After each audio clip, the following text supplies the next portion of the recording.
આ પરિસ્થિતિનો જિલ્લાના અધિકારીઓ સાથે પરામર્શ કરીને વિગતો લીધી છે. ડીઝલ માટે જરૂરિયાતમંદ સેવાઓની અનુકૂળતામાં ક્યાંય વ્યવધાન ન આવે એટલા માટે કાલે એક કિસ્સો મારા ધ્યાનમાં એવો પણ આવ્યો હતો કે બહારથી આવેલા મુસાફરો એ ડીઝલના અભાવે અટકી પડ્યા હતા.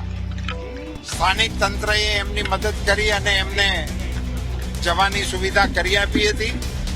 રાજ્ય સરકાર સાથે આ વિષયોનો સતત પરામર્શ કરીને લોકોને ઓછામાં ઓછી હાડમારી પડે એ માટેના પ્રયત્નો કરી રહ્યા છીએ.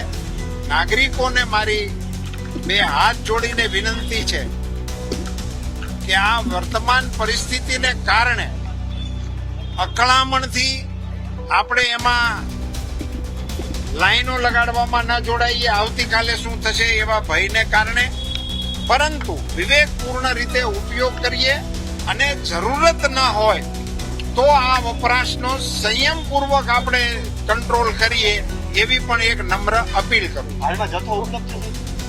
અત્યારે મારી માહિતી પ્રમાણે 40% જથ્થો આપણી પાસે અવેલેબલ છે. અમારી તમામ માહિતીથી અપડેટ રહેવા માટે જોડાયેલા રહો S9 ન્યૂઝ સાથે.